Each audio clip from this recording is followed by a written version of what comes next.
Ce vendredi, l'INSEE a communiqué les chiffres du chômage du dernier trimestre 2021.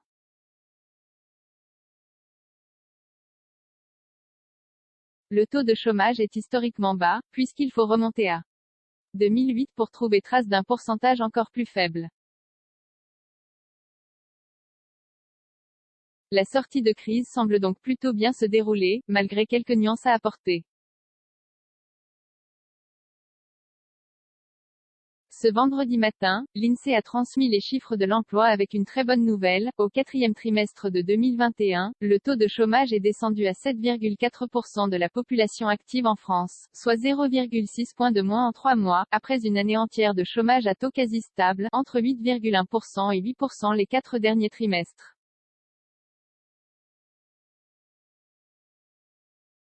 Non seulement la hausse du chômage durant la crise sanitaire est compensée, mais même le niveau de 2019 est battu. Juste avant le coronavirus, fin 2019, le taux de chômage était de 8,2%, soit 0,8 points de plus que fin 2021. Il faut remonter à 2008 pour retrouver un chiffre aussi bas de demandeurs d'emploi. Comment expliquer un tel succès? Ce chiffre illustre la bonne santé économique globale de la France en 2021.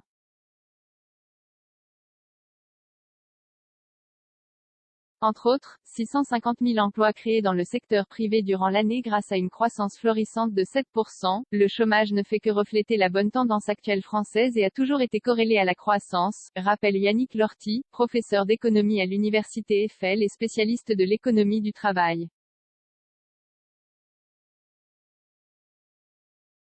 Action-réaction. Le mouvement de décrue est en partie en réaction à l'annus horribilis 2020.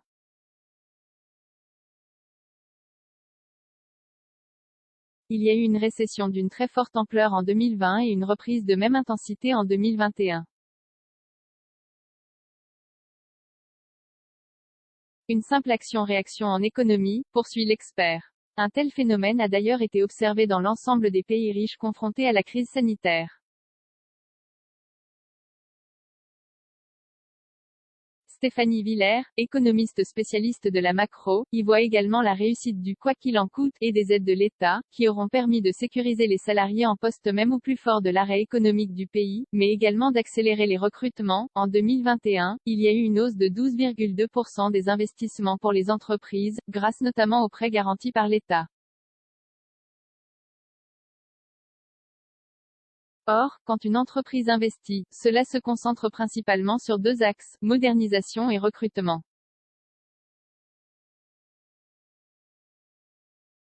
Si toutes ces raisons expliquent pourquoi le niveau pré-crise est si vite revenu, comment justifier le fait qu'il soit dépassé?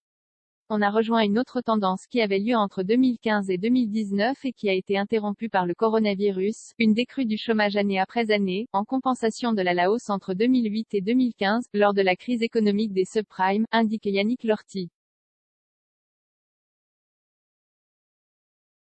Une baisse également portée par quelques mesures phares des deux derniers quinquennats, réforme de l'assurance chômage, CICE, loi travail. Liste le professeur. Les jeunes, vraiment la bonne nouvelle? Bonne nouvelle, c'est chez les jeunes que le taux de chômage connaît la plus forte baisse, 3,6 points, pour se situer à 15,9%, soit les plus bas niveaux des cycles précédents à la fin des années 80 et 90, note l'INSEE.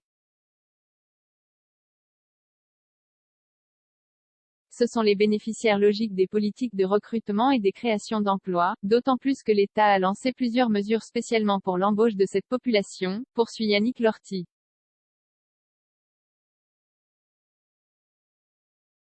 Par exemple, une entreprise peut recevoir une aide d'un montant pouvant s'élever jusqu'à 4,000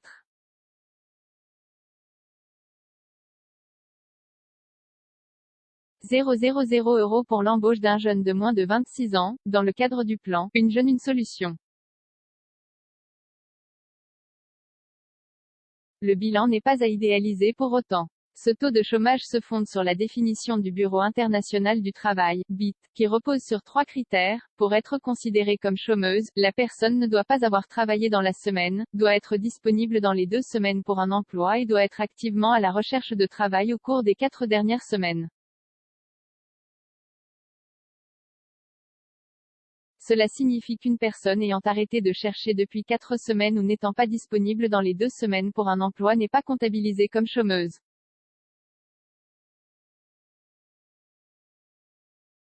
Un bilan à nuancer. Or, l'INSEE note une augmentation de ces individus, nommés le halo autour du chômage, avec 1,9 million de personnes dans cette catégorie, en hausse de 48,000.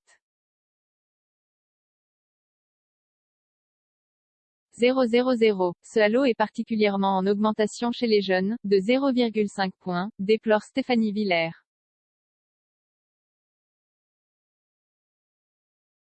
De quoi sérieusement relativiser le bilan, en prenant également en compte ce halo. On est en réalité à 4 millions de personnes sans emploi en France, pour 29 millions d'actifs environ, soit 12% du total des personnes qui pourraient travailler.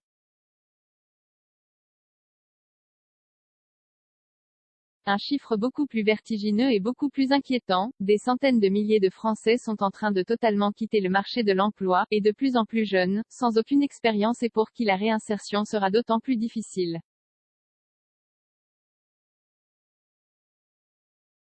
Autre nuance à apporter, l'aide publique nécessaire pour un tel résultat. Entre 2020 et 2021, la France a creusé son déficit public de 400 milliards, note l'économiste.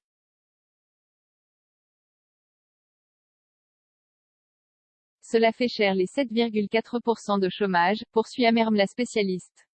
D'autant que Stéphanie Villers cite ensuite le taux de chômage en Angleterre ou en Allemagne, respectivement à 4,2% et 5,2%. Quand la France se regarde, elle se rassure, quand elle se compare, elle s'inquiète.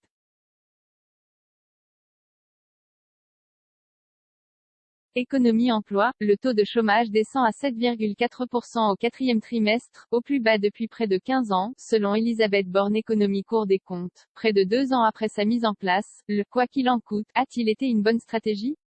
381 commentaires. Un cas partagé sur Messenger, partagé sur Facebook, partagé sur Twitter, partagé sur Flipboard, partagé sur Pinterest, partagé sur LinkedIn, envoyé par mail, sauvegarder une faute. Imprimé.